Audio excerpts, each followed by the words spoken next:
Je viens de terminer Skidamarinque, écrit par Guillaume Musso, qui contient 430 pages et qui a été édité par les éditions Calman-Lévy. Et il a été réédité, dans le fond, par les éditions Calman-Lévy parce que la première édition était introuvable maintenant. Maintenant que Guillaume Musso est un auteur super prolifique, super reconnu. Skidamarinque, son premier roman à vie, publié à 27 ans, s'est envolé comme des petits pains chauds, donc il n'en restait plus. Et les livres de la première édition se vendaient à des prix démentiels. Donc, il a décidé de faire une réédition. Et j'en suis plus qu'heureuse parce qu'honnêtement, je ne savais pas que Skidamarinque était son premier roman avant sa réédition. Et c'est un livre absolument extraordinaire. Ça ressemble un peu au Da Vinci Code. Et moi, j'ai trouvé ça très, très drôle parce que après avoir lu le Da Vinci Code, bien sûr, je trouvais ça drôle de lire une histoire qui était semblable, entre guillemets, parce que ce n'est pas vraiment. En fait, Skidamarinque, c'est l'histoire de 4 personnes qui vont recevoir 4 morceaux de la Joconde et ils savent pas trop pourquoi. Ils sont convoqués dans une église italienne sans explication ni rien. Et les 4 vont s'y rendre et va se développer devant eux une énigme digne de Agatha Christie et des plus grands auteurs, vraiment, qui vont devoir résoudre. Et sinon, ben, ça va mettre en danger leur vie. Et on va se le dire, leur vie est en danger, même s'ils réussissent à déchiffrer l'énigme.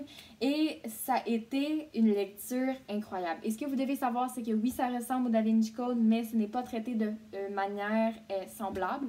Donc, Skidamarinque est plus appuyé sur les personnages, sur la profondeur, sur l'histoire, tandis que le Da Vinci Code est beaucoup plus axé sur la résolution des symboles et des signes et tout ça, vraiment dans les conspirations, disons.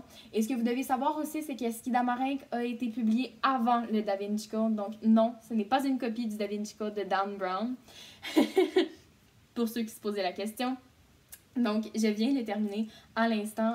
Sérieusement, ça fait même pas 2 minutes que je l'ai terminé. Et je tenais à vous faire ma vidéo là, parce que ça a été un gros coup de cœur, comme tous les Musso. Comme vous le savez, je suis une fan finie des livres de Guillaume Musso.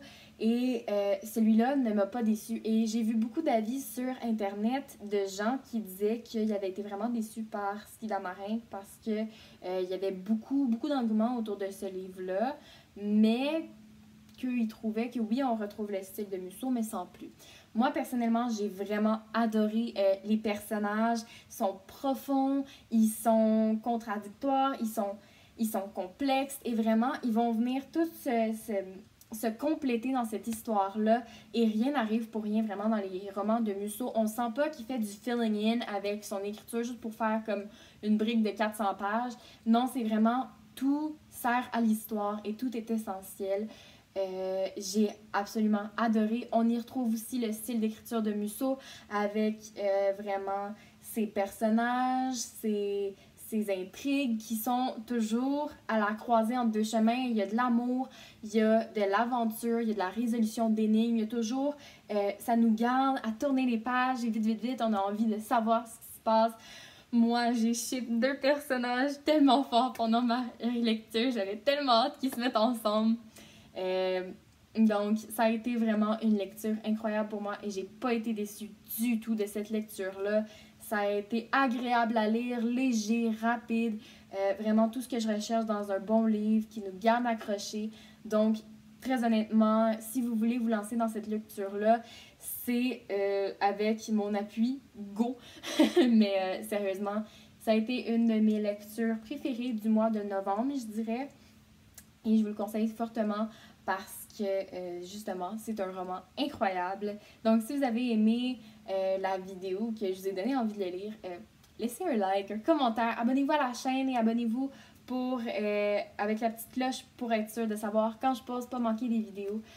Une chose que j'ai aimée dans Skidamarinque aussi, c'est qu'à la fin, on a les souvenirs de Guillaume Musso. Donc, il y a des photos d'articles de journal, des photos d'articles de journaux qui ont été comme transcrits dans le livre à la fin. Comme ça, on voit les éloges qu'il y a eu vraiment le chemin que Guillaume Musso a parcouru. Et au début, on a une espèce de mise en contexte du roman par Guillaume qui explique vraiment comment s'est passée la réédition et tout, s'il a voulu changer des choses, s'il l'a fait ou non. Et vraiment, ça, j'ai trouvé ça super intéressant. Et en plus, durant l'histoire, on va comprendre pourquoi le roman s'appelle Skidamarinck. Skidamarinck qui est en fait une comptine anglo-saxonne. Donc, moi, je ne connaissais pas, mais pour ceux qui connaissent, bref, ça a une importance dans l'histoire et vous allez comprendre pourquoi c'est nommé ainsi. Donc, ça, j'ai trouvé ça super intéressant, super cool. Donc, j'ai vraiment pas été déçue par ma lecture. En bref, ça a été une lecture extraordinaire dont je suis tombée en amour avec les personnages une fois de plus qui font définitivement partie de mon imaginaire maintenant. Et donc, si vous hésitez à acheter ce livre-là, à le lire, vraiment, n'hésitez plus, n'attendez plus, lancez-vous là-dedans. C'est parfait pour Noël, dans une espèce de petites doudous, toute cosy avec une chandelle, une petite tasse de thé et un sapin de Noël.